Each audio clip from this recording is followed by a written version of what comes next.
Bloco 1. O menino e a voz do vento. Em uma pequena cidade do sul da Polônia chamada Wadowice, o inverno chega cedo. A névoa cobre as montanhas e o sino da igreja ressoa pelas ruas como um coração batendo dentro da fé. É ali, entre as paredes antigas e o cheiro de pão fresco das padarias locais, que vive Adam Kowalski, um menino de 7 anos de olhar calmo e palavras que soam como lembranças. Wadowice é uma cidade comum, mas guarda uma coincidência estranha. Foi ali, décadas antes, que nasceu Karol Józef Wojtyła, o homem que o mundo conheceu como Papa João Paulo II. E é ali também que Adam começa a dizer coisas que ninguém entende, coisas que parecem vir de uma vida que não é a dele. Desde os 3 anos, o garoto fala sobre um lugar com colunas brancas, janelas douradas e uma multidão acenando. Diz que às vezes sonha com uma varanda muito alta, de onde ele fala e as pessoas choram. A mãe, Cássia, sempre achou que era a imaginação de criança, até o dia em que o menino perguntou: "Mamãe, por que eu não moro mais no Vaticano?" Ela congelou. Pensou ter ouvido errado, mas Adam repetiu, com naturalidade: "Eu já morei lá. Eu falava com Deus todos os dias e as pessoas vinham me ver."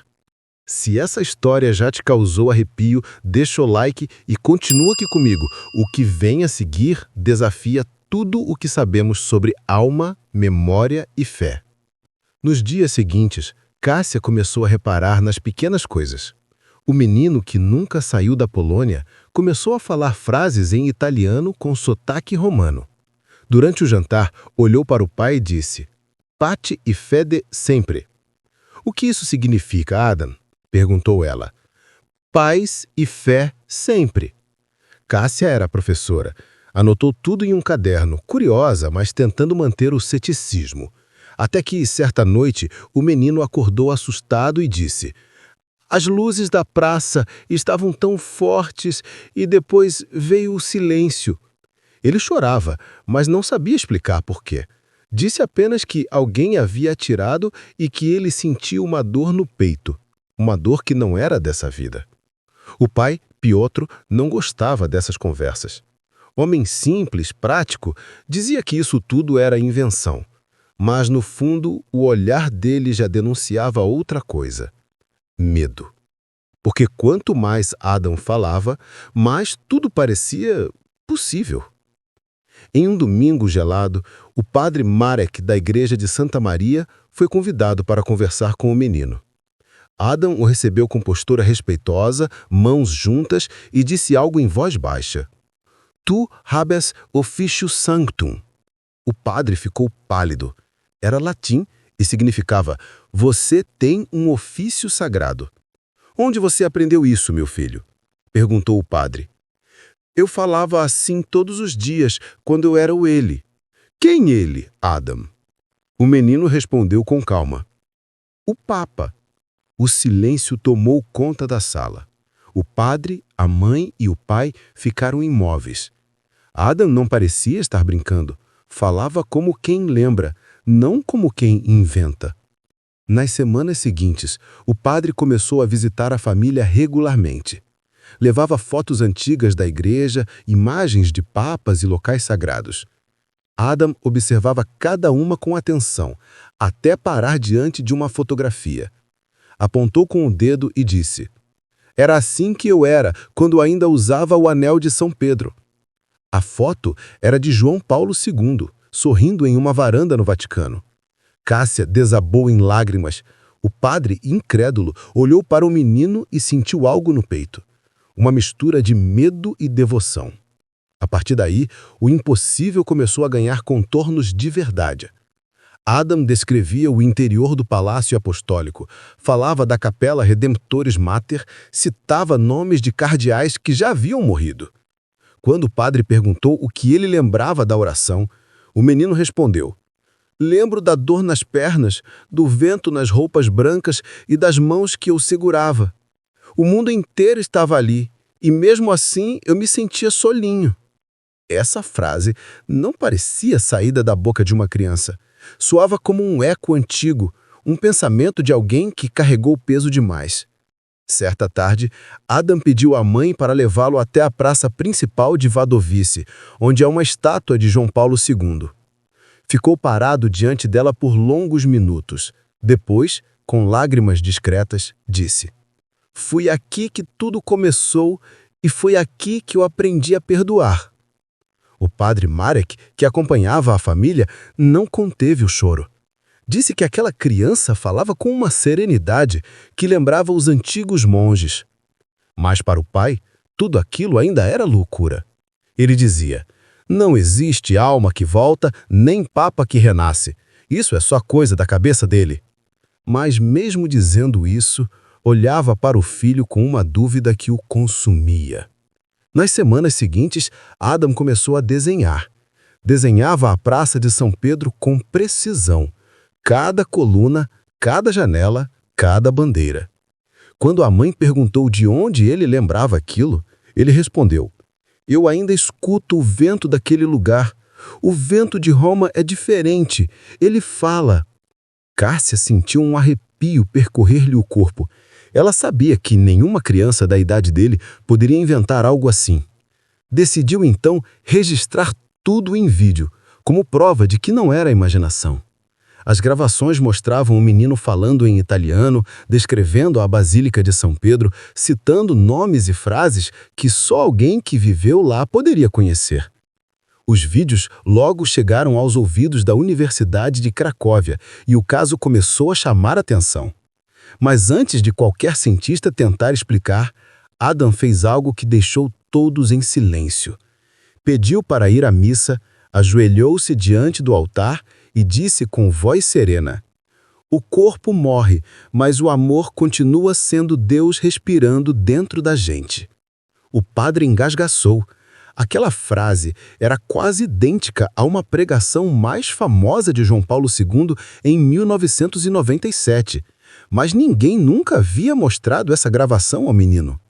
Lá fora, a neve começava a cair, e por um instante, o som do sino da igreja pareceu ecoar diferente, mais forte, mais fundo, como se o vento estivesse confirmando o impossível. Se você acredita que nada acontece por acaso, se inscreva agora e continua comigo, porque o que vem a seguir vai além da fé. É uma prova viva de que a alma nunca esquece de onde veio. Bloco 2. A dúvida e a primeira prova. Depois que as primeiras gravações de Adam começaram a circular discretamente entre professores e religiosos da região, a pequena Wadowice nunca mais foi a mesma.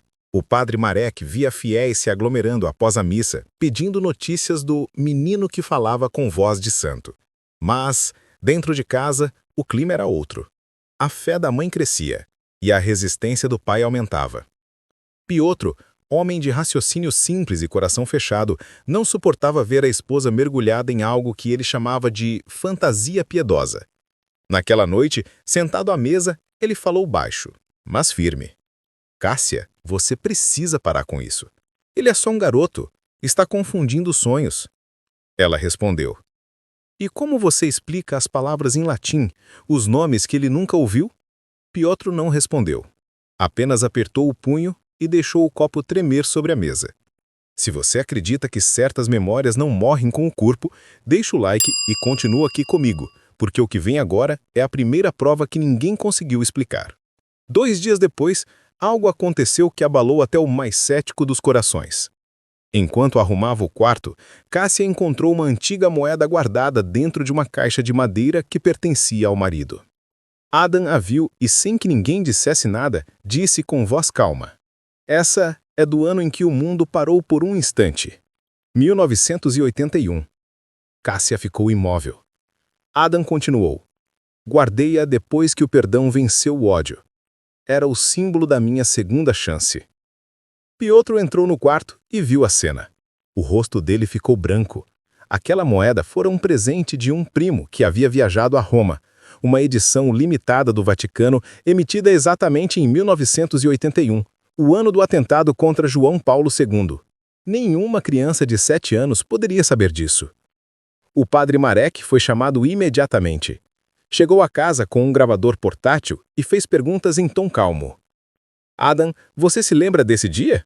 O menino olhou para a janela onde a neve começava a cair e respondeu. Lembro da dor, mas também lembro da luz. Eu caí e alguém segurou minha cabeça. Eu disse a ele que o perdoava. Você perdoou quem, meu filho? O homem com olhos tristes, ele não queria matar. Só achava que estava salvando o mundo. O padre ficou em silêncio. Aquelas palavras eram quase idênticas às que o Papa dissera anos depois, ao visitar o homem que o baleou. Como uma criança de Wadowice poderia saber disso? A história começou a ganhar o país. Um jornal local publicou discretamente uma nota intitulada Menino de 7 anos afirma lembrar vida de João Paulo II. Em poucos dias, repórteres de Cracóvia e Varsóvia estavam batendo a porta dos Kowalski. Mas Cássia recusava entrevistas. Dizia que aquilo não era espetáculo. Era algo que precisava de silêncio e oração. Mesmo assim, um repórter conseguiu gravar uma conversa breve com o garoto. Perguntou, você acredita que é mesmo o Papa reencarnado? Adam respondeu com serenidade, eu não sou o Papa. Sou o mesmo amor que ele tentou ensinar. A frase foi manchete no dia seguinte, e com ela vieram os teólogos, os psicólogos e até emissários da igreja. Na Universidade de Cracóvia, um grupo de pesquisadores se propôs a estudar o caso. Aplicaram testes de linguagem, mostraram imagens de Roma, objetos religiosos, mapas. O menino reconheceu a Praça de São Pedro sem hesitar. Apontou a posição exata do altar e mencionou uma sala onde ficava um crucifixo de madeira com uma rachadura no pé direito. Dias depois, os estudiosos descobriram que o crucifixo realmente existia. Era uma relíquia antiga guardada no Palácio Apostólico, invisível ao público. Enquanto os cientistas tentavam explicar, a fé da vila se dividia. Alguns diziam que o garoto era um milagre vivo. Outros o chamavam de herege. O padre Marek, dividido entre a devoção e o medo de desafiar a igreja, passou a registrar tudo em segredo. Certa tarde, ao sair da escola, Adam parou diante de uma vitrine que exibia fotografias antigas de João Paulo II em visitas pelo mundo. Apontou uma delas e disse à mãe. Foi no Peru. A mulher cega, ela chorou antes de ver. A mãe, surpresa, pesquisou aquela noite e encontrou um relato real, de 1985. Uma mulher que afirmava ter recuperado a visão após receber a bênção do Papa em Lima. A mesma cidade, o mesmo ano, a mesma história. Cássia começou a acreditar que algo muito maior estava acontecendo. Mas o pai ainda resistia. Tudo isso são coincidências. Ele pode ter ouvido na escola. Na escola, Piotro. Uma criança de 7 anos recitando latim e descrevendo capelas secretas. O pai não respondeu. E naquele silêncio, algo começou a ruir dentro dele. O padre Marek, por sua vez, não conseguia dormir. Relia suas anotações e revia as gravações do garoto. As palavras de Adam não pareciam infantis. Tinham ritmo de oração, peso de lembrança. Ele decidiu escrever ao bispo de Cracóvia, relatando o caso e pedindo orientação. A resposta veio em uma única frase. Silêncio, padre. Não desperte fantasmas. Mas já era tarde. O caso havia despertado o mundo. Se você sente que há algo nessa história que não cabe só na lógica, se inscreve no canal agora e continua comigo, porque o que vem agora vai desafiar até mesmo a própria igreja. Bloco 3. O confronto e o mistério. O inverno parecia não acabar em Wadowice. O vento frio cortava as ruas e a névoa escondia a torre da igreja como um segredo que se recusa a ser revelado. Mas, naquele silêncio congelado, uma nova tempestade estava prestes a começar. Não no céu, mas dentro da própria fé da cidade. As gravações de Adam chegaram ao Vaticano antes mesmo de chegarem à televisão. Padres, teólogos e investigadores espirituais passaram a discutir discretamente sobre o menino polonês que dizia lembrar o coração de um papa. Alguns viram o caso como sinal de esperança, outros como ameaça à doutrina. Uma carta oficial foi enviada à paróquia de Wadowice. Nela, o bispo de Cracóvia informava que um emissário viria avaliar a veracidade dos acontecimentos e proteger a integridade da igreja. O padre Mark leu o documento em silêncio. Sabia o que aquilo significava. Um julgamento.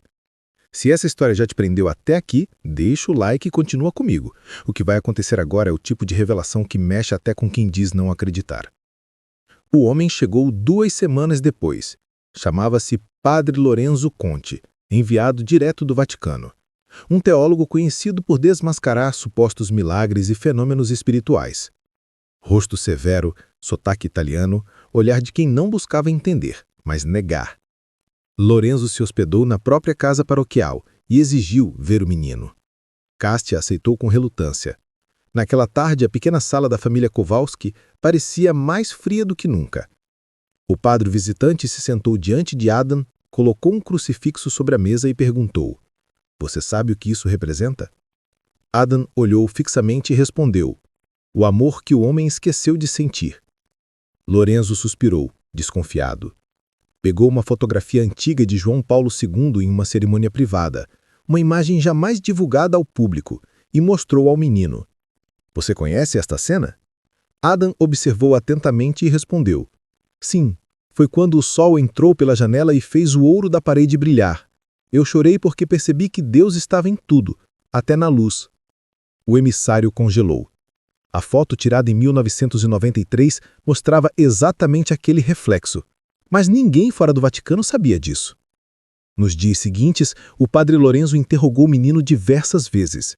Trocou objetos, testou idiomas, fez perguntas teológicas complexas. Adam respondia com serenidade e às vezes com frases que mais pareciam trechos de homilias esquecidas. Uma delas, anotada pelo emissário, dizia: "A alma é o único livro que Deus não permite que se feche." Aquela frase jamais fora publicada, mas constava em um diário pessoal de João Paulo II, escrito à mão. Como o garoto poderia saber? O Vaticano começou a acompanhar o caso de mais de perto. Enquanto isso, em Wadowice, a vila estava dividida. Alguns chamavam o menino de santo, outros de blasfemo. E nas madrugadas, o sino da igreja parecia tocar por conta própria. Como se o vento sussurrasse os nomes de todos que duvidavam. Cássia vivia entre a fé e o medo. Via o filho perder o sono, falando dormindo, dizendo coisas que a deixavam sem ar. Eles não querem entender, porque entender seria admitir que o céu é maior que as paredes da igreja. Ela o abraçava, tentando acalmá-lo, mas dentro dela nascia uma sensação inquietante, como se Adam tivesse carregando um fardo que não era dele. No domingo seguinte, uma missa especial foi marcada. O padre Lorenzo pediu para observar o menino entre os fiéis, em silêncio. Durante a homilia, o vento atravessou as portas da igreja, derrubando algumas velas. Adam levantou o olhar, como se reconhecesse aquele som, e murmurou: "O vento de Roma." Depois da missa, o emissário pediu que o menino fosse levado à sacristia. Queria fazer um último teste. Colocou sobre a mesa 3 objetos: um anel de ouro, um rosário antigo e um pedaço de tecido branco com manchas de tempo. Um desses objetos pertenceu a João Paulo II. "Diga-me, qual deles?" Adam observou os 3, respirou fundo e apontou para o rosário. Esse. Ele o segurava nas manhãs de silêncio, quando o coração dele doía. O padre ficou sem palavras. A peça, de fato, fora usada pelo Papa nas orações privadas antes de cada viagem internacional. Nenhum registro público mencionava isso. Cássia, emocionada, chorou em silêncio. Mas o olhar de Lorenzo não era de fé. Era de medo. Ele sabia o que havia presenciado, mas compreendia também o peso que aquilo teria para a igreja. Naquela noite escreveu um relatório em segredo. O documento terminava com uma frase: "Se esse menino fala com lembranças que não lhe pertencem, talvez Deus tenha permitido que a alma reaprendesse o caminho da própria casa." No dia seguinte, antes de retornar ao Vaticano, o emissário pediu para se despedir do garoto. Ajoelhou-se diante dele como quem reconhece algo invisível e disse: "Se o que você diz é verdade, reze por nós, porque talvez sejamos nós que esquecemos o caminho." Adam sorriu e respondeu: "Deus nunca esquece ninguém. Somos nós que paramos de ouvir o vento." Se essa história já mexeu com o que você acredita, se inscreve no canal e continua comigo, porque o que vai acontecer no próximo capítulo vai provar que o impossível ainda respira entre nós. Bloco 4. A revelação e o legado oculto. Os dias seguintes à visita do emissário trouxeram um silêncio pesado sobre Wadowice. O padre Marek evitava comentar o assunto, os fiéis cochichavam nas missas, e até o vento, aquele mesmo que Adam dizia ouvir, parecia soprar mais baixo, como se também esperasse por respostas. A notícia do relatório confidencial chegou discretamente. O Vaticano não confirmava nada, mas também não negava. E isso foi o suficiente para reacender a curiosidade de jornalistas e estudiosos. Enquanto isso, Adam, cada vez mais introspectivo, desenhava em silêncio. Desenhava mapas, símbolos, igrejas e algo que parecia um caminho em espiral, ligando o Vaticano a Wadowice. Cássia, sem entender o significado, levou os desenhos ao padre Marek. Ele os observou por longos minutos e, em tom baixo, disse: "Esse símbolo lembra os antigos selos papais, mas há algo mais aqui. Uma mensagem que só ele parece entender." Se essa história já te prendeu até aqui, deixa o like e continua comigo. O que você vai ouvir agora é o tipo de revelação que muda tudo o que pensamos sobre fé, alma e destino. Certa madrugada, Cássia acordou com o som de passos no quarto do filho. Encontrou Adam sentado na cama, olhando fixamente para o crucifixo pendurado na parede. "Mamãe, eu lembrei." "Do que, meu amor?" "Do que eu deixei escondido, antes de ir." A mãe se aproximou, tentando acalmá-lo. "O que você deixou escondido, Adam?" Ele respondeu sem hesitar. "Um diário. Escrevi nele o que eu não pude dizer. Está em Roma, e ele vai ajudar o mundo a entender o que é o amor de verdade." No dia seguinte, Cássia contou tudo ao padre Marek. Ele, surpreso, lembrou de uma antiga história. Durante os últimos anos de vida de João Paulo II, havia rumores de que ele mantinha um caderno pessoal, um diário que nunca foi encontrado após sua morte. Alguns acreditavam que o texto fora destruído, por conter reflexões íntimas demais sobre fé e humanidade. A coincidência era impossível de ignorar. O padre entrou em contato com o emissário Lorenzo Conte, que ainda estava em Roma. Dias depois, veio a resposta. "O diário existe. Está guardado num cofre da Biblioteca Apostólica. Nunca foi divulgado. Ninguém fora do Vaticano tem acesso." A informação caiu como um raio sobre os corações dos que acompanhavam o caso.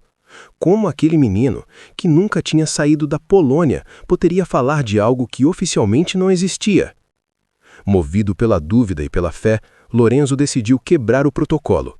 Fez uma cópia de uma das páginas do diário e enviou-a secretamente ao padre Marek. A folha trazia uma única frase, escrita em polonês: "O amor é o único poder capaz de renascer em si mesmo." Ao mostrar a cópia para o menino, Adam sorriu, fechou os olhos e disse: "Eu lembro quando eu escrevi isso. Era madrugada e o vento batia na janela." O padre Marek mal conseguia respirar. A caligrafia, os detalhes, o contexto, tudo era real. Aquela era uma das páginas desaparecidas do diário de João Paulo II. A partir daquele dia, algo mudou na expressão do menino. Parecia mais tranquilo, como se uma parte dele tivesse completado uma missão invisível. As noites voltaram a ser silenciosas, e até o sino da igreja, que soava de forma inquieta, parecia tocar em paz. Mas a paz para o Vaticano significava outra coisa. Poucos dias depois, uma nova carta chegou à paróquia. "O caso deve ser encerrado. O menino não deve mais ser exposto. Que a fé encontre silêncio." Era o tipo de resposta que escondia o que não se podia negar. O padre Marek, dividido entre obediência e verdade, rasgou a carta após lê-la. Sabia que o que testemunhara não caberia em relatórios, e que talvez a fé fosse justamente isso, a parte da verdade que o mundo não está pronto para aceitar. Cássia decidiu proteger o filho. Nenhuma entrevista, nenhum repórter, nenhuma visita. A família se recolheu e, por meses, ninguém mais falou do assunto. Mas naquela primavera, algo extraordinário aconteceu. Um grupo de jovens seminaristas em Roma encontrou nos registros da Biblioteca Apostólica um pequeno caderno datado de 2005, sem identificação. O texto de abertura dizia: Se um dia eu voltar, que seja em uma alma pura, capaz de amar sem medo. O diário estava assinado com as iniciais KJW. Quando a notícia chegou a Vadovis, o padre Marek levou a informação até casa dos Kovaski. Ao ouvir, Adam apenas fechou os olhos e sorriu. Então ele também lembrou do quê? Do vento. Se você acredita que certas almas voltam para cumprir o que deixaram inacabado, se inscreve agora e continua comigo, porque o que vai acontecer no próximo capítulo vai unir ciência, fé e o inexplicável em um mesmo destino. Bloco 5. O legado da alma. A primavera chegou a Vadovice como se o inverno nunca tivesse existido. As flores voltaram a nascer ao redor da igreja e o sino, pela primeira vez em meses, parecia tocar em harmonia. Mas na casa dos Kowalski, o silêncio continuava sendo o idioma da fé. Adam já não falava tanto sobre o Vaticano. Passava horas no jardim, observando o movimento das nuvens e escrevendo pequenas frases em um caderno azul. A mãe o deixava quieto. Havia aprendido que algumas palavras só florescem quando a alma está pronta para dizê-las. Certa manhã, o padre Marek o visitou. Encontrou o menino sentado perto da janela, com o olhar perdido no horizonte. — Você está bem, Adam? Ele sorriu. — Sim, padre. O vento voltou a falar. O padre se sentou ao lado e perguntou: — O que ele te disse? Adam respondeu com calma: — Que a missão terminou. Se essa história te tocou até aqui, deixa o like e continua comigo, porque o que você vai ouvir agora é o tipo de mensagem que fica gravada na alma. Naquela mesma tarde, Cássia encontrou o filho dormindo, o caderno azul ainda aberto sobre o colo. Na primeira página estava escrito: a alma não pertence ao tempo. Ela apenas muda de lugar para continuar amando. Nos dias seguintes, o menino ficou mais silencioso. A febre veio de repente, sem causa aparente. Os médicos chamaram de infecção, mas Cássia sabia, no fundo sabia que era algo além do corpo. Adam passou 3 dias internado no pequeno hospital de Vadovice. No quarto pedia que abrissem a janela. Quero sentir o vento entrar. Ele vai me contar o que vem depois. No terceiro dia, ao entardecer, o sino da igreja tocou sozinho. O som ecoou pelas colinas e invadiu o hospital. Adam olhou para a mãe, sorriu e sussurrou: agora eu lembro de tudo. Foi a última coisa que disse. O vento soprou forte naquela noite. E pela manhã, uma folha solta do caderno azul foi encontrada sobre a mesa do padre Marek. Nela, havia apenas uma frase escrita com caligrafia suave. A alma não pertence ao tempo. Ela apenas muda de lugar para continuar amando. Nos dias seguintes, o padre Marek não falou da invasão no sobrinho para ninguém. Continuou sua vida normalmente, mas guardava o caderno azul como um relicário. No ano seguinte, o Vaticano publicou uma nota discreta sobre um caso investigado na Polônia sem conclusões definitivas. Mas entre as linhas frias do documento, o padre Marek via outra coisa: um pedido de silêncio sobre o inexplicável. Enquanto isso, na cidade, o nome de Adam se tornou lenda. Alguns juram ter ouvido o som do sino tocar sempre que o vento muda de direção. Outros dizem que, nas noites mais calmas, é possível ouvir uma voz infantil rezando em italiano, vinda de dentro da igreja.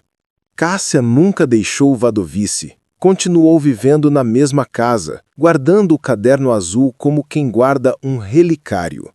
E às vezes, quando o vento sopra mais forte, ela jura sentir o cheiro do incenso e ouvir uma voz suave dizendo: a fé não é lembrar de Deus, é deixar Deus lembrar de você. Se você acredita que nada se perde quando o amor é verdadeiro, se inscreve agora e compartilha essa história, porque talvez em algum lugar outra alma esteja apenas esperando o vento certo para lembrar quem ela foi.